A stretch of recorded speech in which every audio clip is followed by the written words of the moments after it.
Hi everybody, Cheryl and Lady coming to you from the Ladies Garden and Home, and I'd like to wish you a very happy new year and share with you my gardening goals for 2023. So I hope you join us. If you're new here, I'd like to welcome you to the Ladies Garden and Home. My name is Cheryl and I garden in my very tiny backyard in Zone 7A here in Southwest Connecticut. And last year was my third year growing in that backyard. I rent here, so I was new to the garden when I moved here in 2019. And I've been gardening for quite a while. Started when I was a kid with my grandparents and my parents. And then I went on hiatus when I had my son and I was busy in my corporate career and I just didn't have the time to do it. But with the COVID lockdown, I really got into it. I felt like it was a necessity for me to learn how to better grow my food. So it's been quite a journey. And last year, I feel like I accomplished a lot of the goals that I set forth, either if it was something that I actually thought about and wanted as a goal, or if I look back on it and I say, hey, yeah, that worked, that was successful. The flip side of that is there are also a lot of things that didn't go right, and gardening is always a learning experience. It's always going to be a journey, which is why I always say at the end of my videos, enjoy your gardening journey, because it is enjoyable to learn how to garden. Anyway, to start out with what I'd like to get accomplished this year in the garden, I thought it best to start with looking back at my notes from 2022. In general, I would say 2022 started off, the season started off very well in the spring here. We had a cool spring. There was a lot of rain, which was good. That's kind of typical. What wasn't typical is that usually we warm up very quickly in the spring, and this year we had quite a cool spring, I would say even until June. Now, we weren't freezing, but what that meant was those spring vegetables that really like the cooler weather, like the cauliflower and the broccoli, grew for me this year. So that was great. Then we get into the summer, and I had never seen anything like it. Where I live, it's rather temperate. We get pretty moderate rains. Generally in the summer, you can expect a couple of thunderstorms to go through at least once a week. And we were not getting that kind of rain. In fact, there was about 2.5 months where I would say we got less than 1/4 of an inch. And that is very dry. Actually, I heard it's global. It wasn't just around here. People in Europe were saying the same thing, that it was the driest, hottest summer that they had ever experienced, and these are very seasoned gardeners. So I kind of feel bad if last year was the first year you put in a garden and you were all excited about it, and then you realize that you have to get out there every day and water in that heat. And if you didn't, and even if you did, some days were so hot that vegetables that typically really like the summer fried to kind of a little crispy crisp. So that part was very difficult. But then we got into the fall, and the fall was actually quite warm. So what happened was a lot of the vegetables that I would have been done by the time like October rolled around, they were still going to town and producing fruit. My tomatoes were doing really well. I was getting zucchini and green beans. So I ended up planting my fall crops later because I kind of didn't have space for a lot of them. Which leads me to, I guess you would say, the very first day of winter came in like an Arctic blast. Actually, it was an Arctic blast. It wasn't anything like it. It was a bomb cyclone, and even the most cold-hardy plants like my fava beans, arugula, didn't make it.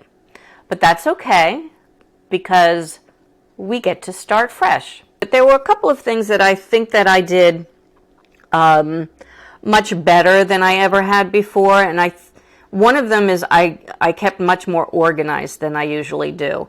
And I actually credit you for that, because if I didn't put out these YouTube videos and have to really think about what I was doing, leading up to filming it, I'd probably be as scattered as I normally am. But I put some good systems in place. One of the systems that I put into place is how sorry, lady. I just dropped the notebook on lady. This system has worked very well for me. And what I do is every week I write a list of things that I need to do for that week. And I check them off as I go. And if I don't get to it, I put it into the next week's plan. I said I was sorry. And I started doing that in 2021, and so what I do to kind of make it easier for me so I don't have to go back and calculate all of the dates from the seed packets and that kind of thing, I moved 2021 sticky pads into 2022, so I could go off that, and that was very, very helpful. It also showed me very clearly what I needed to start earlier. So that's one of the things that I'd really like to improve this year is my timing. Although I follow, like I said, the Farmer's Almanac. You forgive me? Thank you. Although I generally follow the Farmer's Almanac's planting schedule, I found that if I put things out a little too early in my garden, they can be eaten by the rabbits or the groundhog, insects, and I don't generally have as good a luck with them. So this year, I'm going to move those planting dates up by at least 2 weeks so that inside I can give them a better chance of getting bigger, and so they'll be like a little stronger when they get out there. One thing that I did do well last year also is I got better at pruning my tomatoes. And usually that was one of those chores that I dread because, it can take a long time, and sometimes you over prune and then the plant's not happy with you. But what I did last year with the tomatoes in particular, but I did this with the cucumbers and a lot of the other summer vegetables that have a tendency to get rusty or mold or some sort of mildew. I made sure to cut back when I saw that there was any kind of sign of mildew or yellowing.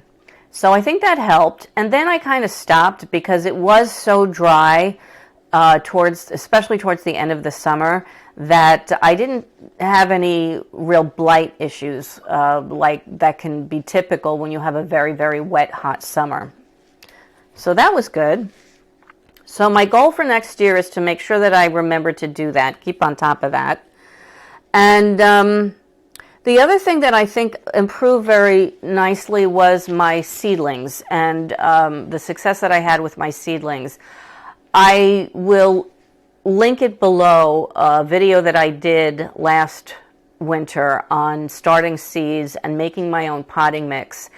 And I think that the recipe of the potting mix really, really helped the success of my seedlings, and the techniques that I used to help keep fungus gnats out and that kind of thing. The other thing that really, I think, greatly improved not only the health of my seedlings, but also how many I could actually start, was I got myself a little mini greenhouse. And I love this thing. I took it apart and used it as a potting shed all summer when it got too hot for a greenhouse. It just freed up so much room in my my cart. I have like a glass cart by my southern facing sliding glass doors, which is perfect for seed starting. I just have to remember to turn them twice a day so that they don't all grow to the sun like that. But but it got very overcrowded when you're talking about the number of seedlings I wanted to start. And I started a lot more flowers last year and everything too. So the mini greenhouse really freed up a lot of space. I could move things into the greenhouse and then out to the yard, and it was kind of like a assembly line. So that worked. And I'm not saying that you should go out and buy anything, because you don't really need to buy these things. But I'm just thinking of the progression of myself as a gardener and trying to make things easier on myself. Was when I bought the green stalk. It's about 6 feet tall. It has a ton of pockets in it. You put the soil in the pockets. You water it from the top. And basically it lifts off the ground so many of the things that I would bend over to pick and harvest. And lettuce, I always pick as cut and come again, the outer leaves that are bigger to let the rest of the plant grow on. Well, when they're in the ground, and I've got back problems, so when they're in the ground and I have to bend over, if I'm not feeling it that day, I have a tendency to just let the lettuce go. Same thing with spinach. So next year, as a goal, I'm going to utilize that green stalk for my leafy greens more than anything else. And I also have these deck containers, which I bought like maybe 2 years ago, which also lifts things off the ground. And generally I pack flowers in there, which I love, don't get me wrong. But I think this spring I'm going to pack that with spinach. I had planted giant winter spinach in the fall, thinking I could overwinter them like I did last year. No, freeze got them. But I will be putting some out this spring. And I don't have to bend over, which is the key part about me being able to successfully harvest things that need constant harvesting and tending. It also freed up a tremendous amount of space in my beds that allowed me to really try a whole bunch of different things that I had never tried growing before. So, for example, a lot more of the brassicas, broccoli rabe I've tried, beets I had never really been successful with, turnips. So it just gave me a lot more room, especially for carrots. What I put in the ground were the things that, sure, they need tending, but they don't need constant picking. You know, you put your cauliflower plant in and you just wait for it to turn into a cauliflower. You put your beets in, you wait for them to become beets. So anyway, I think you get my point. That was a really, really good investment, and I'm glad I did. And I don't know, maybe this year I'll buy another one. I don't know. That was good. I got to try my hand at a bunch of things like corn. I will tell you, though, that next year I'm going to concentrate less on so many different types of vegetables and more on the ones that I really, really need and use. I've never been successful with onions. That was a bust this year. I'm going to really, really try to follow the experts' advice on how to baby those onions to make them nice big bulbs. The same thing with garlic. I had a minimal garlic harvest. I'm still using the garlic. It's January now that I harvested back in July, but I would like more. Carrots, celery, tomatoes, peppers. I think I'm going to concentrate on those and not so much things like the butternut squash. Took up a ton of room in the beds. And, you know, for the yield you get, what, maybe 2 per plant? Not sure it's worth it. The same thing with the corn. I mean, I devoted a 10 by 3 bed to a patch of corn. It was fun growing it. It actually grew very well. But, you know, for the few, and they were very small. I think that was the variety I must have gotten. But for the few small heads of corn that I got, I could be planting something that I could eat all winter on. So that's a goal for this year. Also, less diversity, more food. Make sense? Okay. One of the things that was a problem was I didn't take into account how many plants I might lose to the elements, to animals, to insects, to the dog, digging things up and wrecking them. And I didn't necessarily have anything ready in the wings waiting to come on, to be in the spotlight. So having something that I could put out when something goes bad in the garden, and I could just replace that hole. I'm going to have to keep on top of my seed starting. I kind of took a break in the middle of the spring. The worst that could happen is I give them away if I don't need them, or I up-pot them into a planter and they can grow individually like that. So that's what I'm going to do next year. I keep saying next year, I mean this year. Okay. And I have a very long stretch of shade and a garden bed that I put in using fallen limbs from my pine tree. And in 2021, I planted that up very nicely. Last year, I kind of just let it go. And there wasn't much color there. This year, I'm going to plant up a bunch of impatiens, begonias, and coleus maybe. I'm not going to start those plants from seed though, because I got too many vegetables to start. That I'm going to save to purchase from my my neighborhood gardeners club. They have a plant sale every year and they have beautiful flowers, so I'm going to wait for that. But I have to concentrate more on that garden, I think, just to give some happy color. Okay, a goal for me is always to be better at composting. And this year, I think I got 2 yields of compost out of my compost bin, and which isn't bad. It's not bad, but it probably could have been sped up. The lazy compost pile that I have next to the bin, going to turn that and see what kind of compost I can get out of that. And then along those same lines of soil improvement and that kind of thing, I have been collecting a lot of sticks and pine cones and that kind of thing. And I got myself a fire pit last year. It was a Christmas present to myself, and I never used it.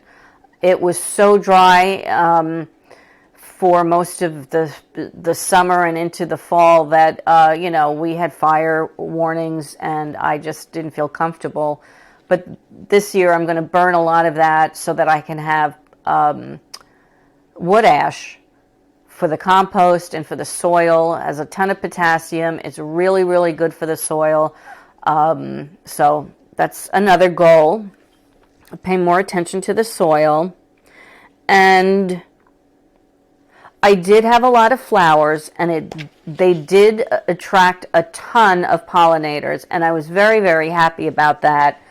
However, I think a lot of the flowers overpowered the vegetables. They're like the nasturtium grew so big, it really was, I had to keep cutting it back to keep it out of the peppers. And the marigolds, that I had a lot of marigolds self-seed themselves, but I wasn't crazy about where they self-seeded them. So instead of letting them get really established, if I see these flowers in places I don't want them, I'm going to move them someplace where I do want them. And I will say that my main goal, what you can consider my New Year's resolution, which is really just a overarching umbrella of the goals that you've got for the new year, right?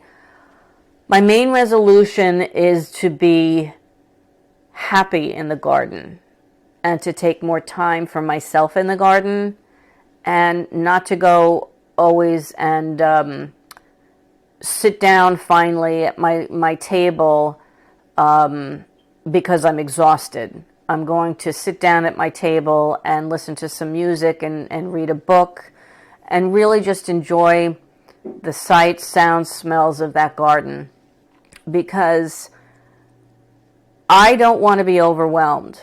And I started feeling very overwhelmed last year, and I know myself. Will you leave her alone?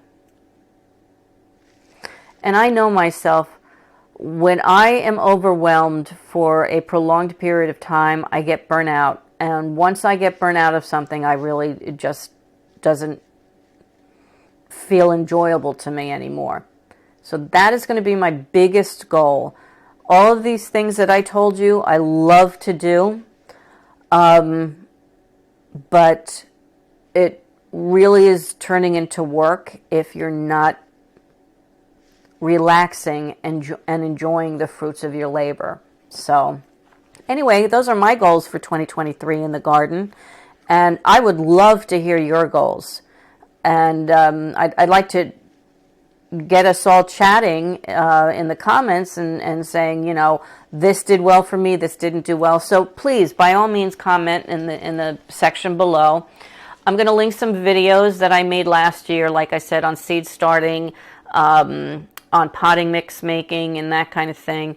And in the meantime, coming up, I hope you subscribe, because I've got some other videos coming out that will really help you get organized and planning for next year. It's all great to have goals, but if you don't have a plan to put those goals into action, you know, it just kind of falls apart. So I'm going to be putting out some videos on that, and we're going to start seed starting. I'm starting my onions this month in January. Last year, I think I started them a little too late, even though everybody recommended that. But in my zone, in my garden, in my backyard, I have to take my own notes and take my own advice. And I would tell that to you as well, that don't pay attention to what other people are telling you as far as timing and that kind of thing, unless they're in your zone, and even better, in your neighborhood. So like I said, I'm zone 7A, Southwest Connecticut. I certainly hope you liked this video. If you did, please give it a like. And from the Ladies Gardening Home, enjoy your gardening journey. Bye! Say goodbye, Lady. So on behalf of Lady, who would tell you this herself if she were awake, have a very happy new year, and bye!